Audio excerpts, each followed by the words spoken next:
भगवान राम की अहमियत हमारे जीवन में बहुत ज़्यादा है, क्योंकि वो तो एक सर्वव्यापी हैं। और वैसे भी मैं राम को हमेशा एक पुत्र के रूप में देखती हूँ, और मैं सोचती हूँ कि राम जैसा ही पुत्र सबके घर में होना चाहिए।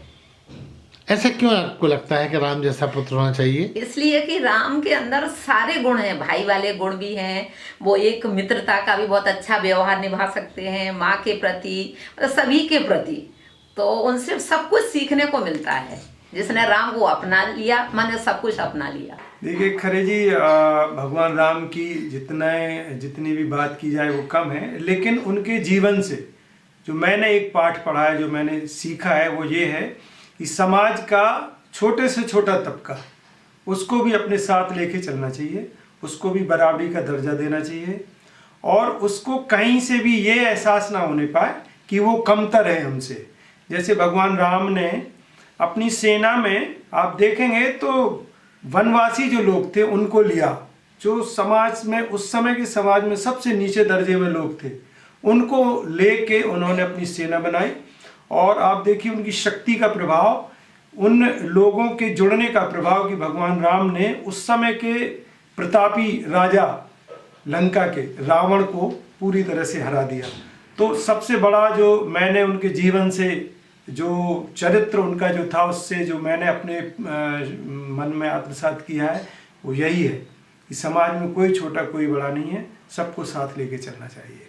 वो सत्य श्री राम जी के जीवन को हम अपने में समाज इस आधार पे करना चाहिए। और मैं कभी कोशिश भी मेरी रही है, सफल रहा हो या नहीं रहा मैं तो नहीं कह सकता हूँ, ये तो परिस्थितियाँ बताती हैं, कि अपना आदर्शों को मेंटेन रखना चाहिए, सत्य और न्याय के प्रति हमको सजग रहना चाहिए।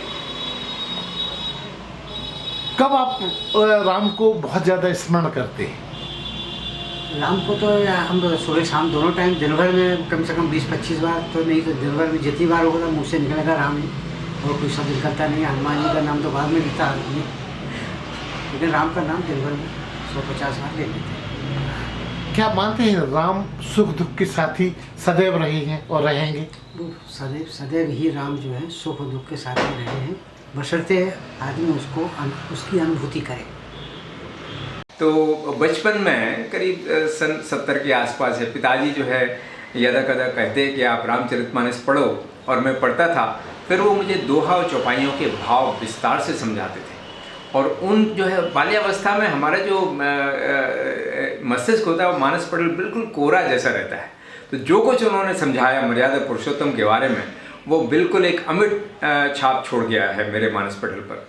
और मेरे जीवन के लिए जो दिशा उन्होंने दी है मर्यादा पुरुषोत्तम भगवान श्री राम ने, हमारा जो है उसके लिए उसका पारिवारिक महत्व, सामाजिक महत्व और वसुधैव कुटुम्बकम की भावना, वो हमें वहाँ से मिली है। उनका महत्व के बिना हमारा जीवन सार्थक नहीं है। उनके ही अनुसरण करता हूँ, उनके जीवन के जो निर्देश। आपके कार्यकाल में, हाँ जी, जीवन शैली में, हाँ जी, राम कितने समाहित हैं? आप यूँ समझें कि हमारा जो प्रत्येक कदम है वो जो है उनके द्वारा निर्देशित है। भगवान क्षमा करें, कभी भावावेश में कभी कुछ त्रुटि हो जाती है तो मैं उनसे माफ़ी मांगता हूँ, और वो विशाल हृदय वाले हैं, माफ़ करते हैं, मुझे क्षमा करते हैं, ये मेरा विश्वास है। और हर कदम, चाहे वो मैंने बताया जैसे कि पारिवारिक हो, चाहे वो सामाजिक हो, चाहे वो विश्व बंधुत्व की भावना हो, मेरा हर कदम जो है उनके निर्देशों के अनुसार चलता है।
जीवन में और बल्कि पूरे विश्व समुदाय के जीवन में भगवान राम का तो जो आदर्श है और उनका जो महत्व है वो मैं आपको चंद शब्दों में वर्णन करता हूँ कि जैसे गोस्वामी तुलसीदास जी ने जो उनके बाल चरित्र का वर्णन किया है। वरदंत की पंगति कुंद कली अधराधर पल्लव खोलन की, चपला चमके घन बीच जगह छवि मोतन माल अमोलन की, घुंघरारी लटे लटके मुख ऊपर कुंडल लोल कपोलन की, बलि न्योछावरी प्राण करे तुलसी बलि जाऊं ललायन बोलन की। इसके अलावा उनका जो युवा स्वरूप है भगवान राम का, और उसके बाद अंत में उनका जो वनवास के समय का जो स्वरूप है, उस समय में सीता वनवास एक नाटक भी किया करता था जिसको मैंने लिखा भी है अपने शब्दों में। तो उसका एक बहुत बढ़िया मैं आपको डायलॉग बताता हूँ जी। भगवान राम अपने सभी भाइयों को बुलाते हैं, कहते हैं छोड़ आओ जंगल में सिया को, बदनामी मेरे नाम की, सुन ले ओ लक्ष्मण भैया सीता नहीं मेरे काम की। तो सबसे पहले वो भरत को बुलाते हैं जो उनका एक आदर्श भाई था। तो भरत ने इसके लिए मना कर दिया, उन्होंने कहा आपकी आज्ञा का पालन नहीं होगा। फिर उन्होंने शत्रुघ्न को बुलाया, शत्रुघ्न ने भी उनके लिए मना कर दिया। लेकिन फिर लास्ट में जब लक्ष्मण को बुलाया तो लक्ष्मण जी का कहना था कि आपकी आज्ञा का पालन होगा। सबसे पहले तो भरत ने ये कहा कि आप कहें तो मैं उस धोबी का शीश ला करके आपके चरणों में डाल दूं, लेकिन भगवान ने कहा मुझे ये नहीं करना है, मुझे प्रजा में शांति रखनी है और मैं जो है ये नहीं कर सकता, लिहाजा आपको मेरी आज्ञा का पालन करना है। तो जब भगवान के लिए भरत ने और शत्रुघ्न ने दोनों ने मना कर दिया, लेकिन लक्ष्मण जी चूँकि आज्ञाकारी थे तो लक्ष्मण जी जो है सीता को वनवास छोड़ करके आए थे। और भगवान राम का जो आदर्श है वो तो कई कवियों ने, यहाँ तक कि इंग्लिश के कवियों ने भी उनका बहुत अच्छा चित्रण किया है। और प्रिंस भरता द आइडियल ब्रदर सी राजगोपालाचारी ने एक किताब लिखी है जिसमें उन्होंने भगवान राम ने भरत के लिए भी कहा है, your greatness is more than 1000 Ramas believe me prince. हे भरत, हे भाई, तुम्हारा जो आदर्श है वो हजारों रामों से बढ़ करके है। तो भगवान राम का जो आदर्श था वो तो अलौकिक था और उनका महत्व प्रत्येक प्राणी के जीवन में है। मेरे जीवन में तो अपार है। मैं तो सबसे बड़ा आदर्श इस पृथ्वी पर अगर किसी को मानता हूँ तो भगवान राम को मानता हूँ। भगवान का श्री रामचंद्र जी का बहुत महत्व है, क्योंकि रामचंद्र जी जो हैं सर्वव्याप्त हैं और सबके हृदय में, हिंदुत्व धर्म, जैन धर्म, धर्म कोई भी हो, लेकिन भगवान ही श्री रामचंद्र जी हैं। मैं उनको हृदय से नमन करती हूँ। राम कहते हैं कण कण में राम है। हाँ, क्या आप महसूस करती हैं? जी, मेरे जीवन में तो राम की बहुत अहमियत है, क्योंकि मैं उनके बिना बिल्कुल नहीं रह सकती हूँ। मैं उनको कण कण में देखना चाहती हूँ और देखती भी हूँ। इसी कारण से मैं उनको नमन करती हूँ। और आज ये अयोध्या में 22 तारीख को ये जो राम आ रहे हैं, मुझे बहुत ही अच्छा लग रहा है। मैं अपनी ही कुछ बता ही नहीं सकती हूँ हर्ष खुशी में। जहाँ है कण कण में राम बसे हुए हैं, ऐसा हर जगह राम है। मतलब मैं तो वैसी जॉइंट फैमिली की हूँ, तो मतलब राम जी तो यही कहते हैं कि सब जगह से मिल के रहो सबसे। क्योंकि किस तरह से आपको आपके जीवन में उनकी उपस्थिति होती है? वो तो हर जगह पे ही दिखते हैं राम। कुछ खास अंदाज से इस 22 तारीख का आप तैयारी कर रही हैं? हाँ, ये है कि घर में सब कह रहे हैं दिया है, दीपक जलाना है, मतलब वो बहुत खुशी हो रही है।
हमारे जीवन में अगर आदर्श रूप में लें तो उन्होंने पिता की तरह वो आदर्श भी हैं, क्योंकि उन्होंने लव कुश को जैसे अपना अच्छे तरीके से पालन पोषण दिया, वो दशरथ की तरह उन्होंने एक पिता और खुद एक बेटे की तरफ उन्होंने जो फर्ज निभाया वो भी है।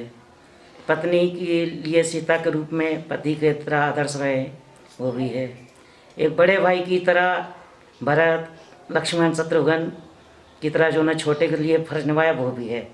और अपनी एक सेना जो भारत की है उसके प्रति भी उन्होंने बहुत अच्छा कर्तव्य निभाया राजा के रूप में। और हनुमान जी के लिए उन्होंने बहुत अच्छी तरह एक दोस्त का और एक प्रभु का भी पद निभाया है। तो आप मानते हैं कि राम अलग अलग रूप में हर जगह व्याप्त है? बिल्कुल, राम अलग अलग रूप में हर जगह, हर कण कण में, मन में, तन में और धन में भी समाये हुए हैं। राम की अहमियत सभी के जीवन में होनी चाहिए, क्योंकि राम मर्यादा का पाठ पढ़ाते हैं। राम नहीं होते तो शायद मर्यादा भी नहीं होती। कुछ आपके जीवन में अलग से कुछ प्रभाव डालते हैं राम? जी बिल्कुल। राम सदाचार का पाठ पढ़ाते हैं, भाईचारे का पाठ पढ़ाते हैं। बहुत कुछ है जो राम में है, शक्ति है, भक्ति है, सब कुछ है राम में। राम जी तो हमारे कण कण में, हमारे सांस में बसे हुए हैं। जिस प्रकार इंसान को जीने के लिए सांसों की आवश्यकता होती है, मेरा मानना है उसी प्रकार जीवन को धन करने के लिए जीवन में राम नाम होना बहुत अति आवश्यक है। और राम से ही ये दुनिया है, राम से ही ये जीवन है। और मैं ये मानता हूँ कि राम नहीं तो उस इंसान का जीवन नहीं। राम का नाम अपने आप में अद्भुत और शक्तिशाली है। ये उसका प्रत्यक्ष प्रमाण मैं स्वयं हूँ, क्योंकि एक्सीडेंट मेरा हुआ था जिसमें मेरे दोनों पैर कट गए थे। और उस एक्सीडेंट के बाद मैं बचा हूँ तो सिर्फ क्योंकि मैं उस समय सिर्फ और केवल राम के नाम का जाप कर रहा था। प्रत्यक्षदर्शी इसके गवाह है। राम के नाम की शक्ति का प्रत्यक्ष प्रमाण मैं हूँ। राम नाम की शक्ति अद्भुत है। यदि उसे आप अंतर्मन में उतार लें तो आप देखिए आपका रोम रोम नाच उठेगा, किसी संगीत की आवश्यकता नहीं है। ये राम की नाम की शक्ति है। दूसरा, राम को लोग जो थोड़ा सा मैनेजमेंट गुरु या इस तरीके से बोल देते हैं न, वो उस तरह से नहीं है। राम उतना छोटा नहीं है। राम इतना बृहद, विस्तृत और विलक्षण है कि उस राम में नर से नारायण बनने की संपूर्ण प्रोसेस है। राम का चरित्र जो रामचरितमानस में वर्णित है उसमें एक साधारण रूप में जन्म लेके नारायण ने नर रूप में आके ये बताया है उस रामचरितमानस में, उस रामचरित्र में, कि एक साधारण व्यक्ति नर से नारायण तक कैसे पहुंच सकता है। यदि राम ने वो सारे कार्य अपने उस जीवन काल में ना किए होते तो राम का अवतार, उनको नारायण का अवतार कोई नहीं मानता, ना माने जा सकते थे। एक साधारण प्राणी होते हुए भी रावण जैसे त्रिलोकीनाथ, रावण का पर्यायवाची त्रिलोकीनाथ के ऊपर विजय प्राप्त करना, वो भी जो साधन वहाँ उपलब्ध थे उन्हीं साधनों से उस त्रिलोकीनाथ जैसे महान प्रकांड विद्वान और बलशाली महाबलशाली के ऊपर विजय प्राप्त करना, ये सिद्ध करता है कि वो नारायण के अवतार थे। तो आपके जीवन में राम की अहमियत सबसे ज़्यादा है? मैं जिंदा हूँ राम के नाम पे ही।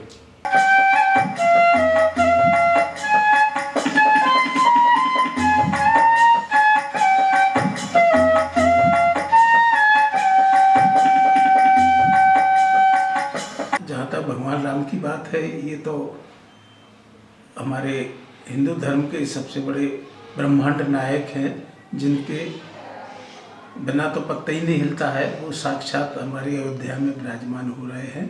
तो इसमें सारे भारतवर्ष को क्या, सबको बड़ी खुशी की बात है ये।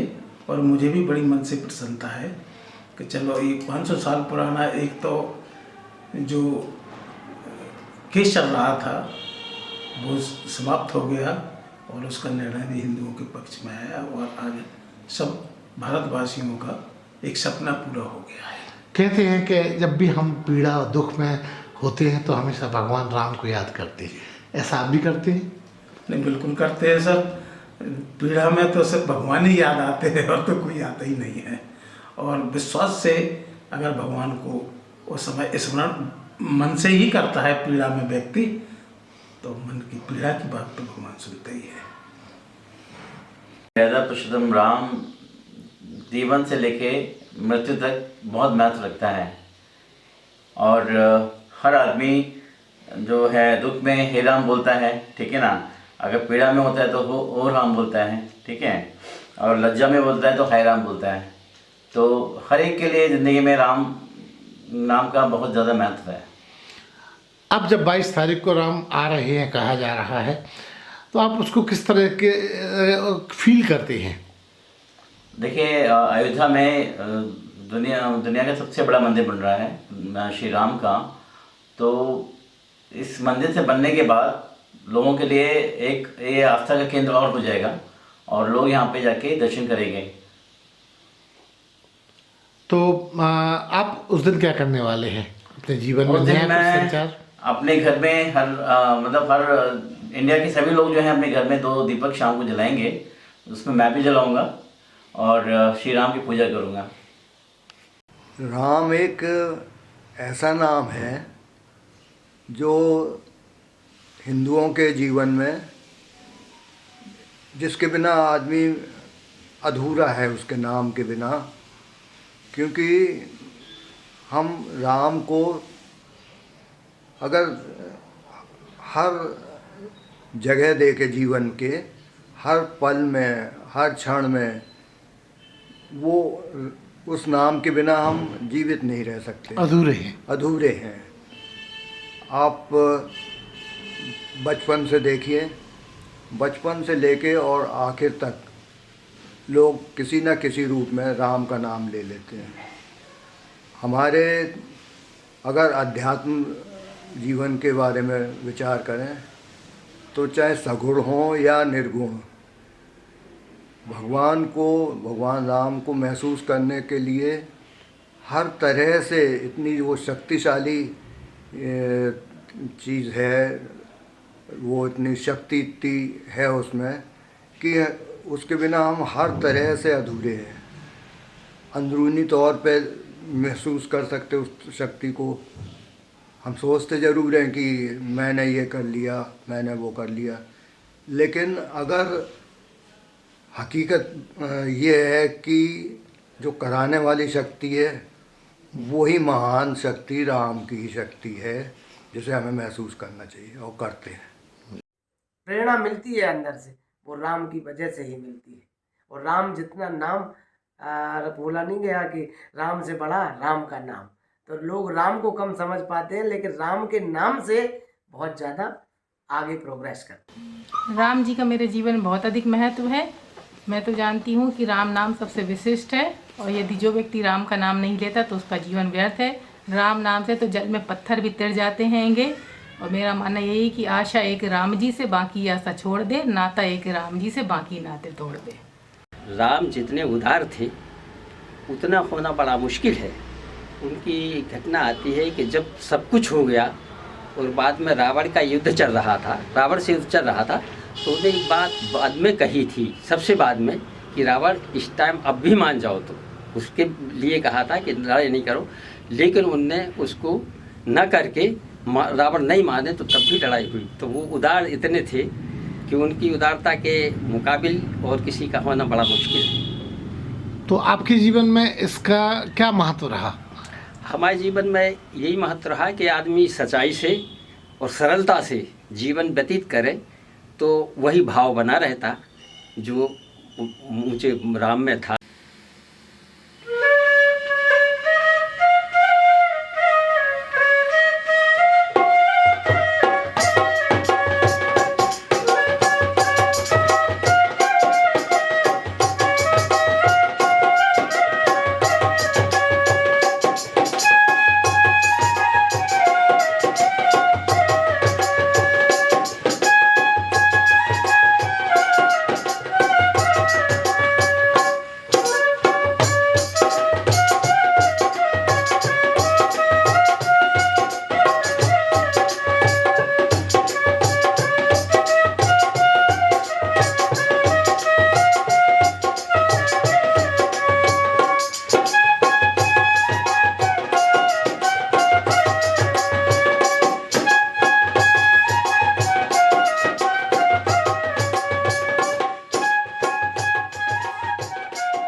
इस चैनल को लाइक और सब्सक्राइब करना ना भूलें। देखते रहिए बंजारा बीट्स।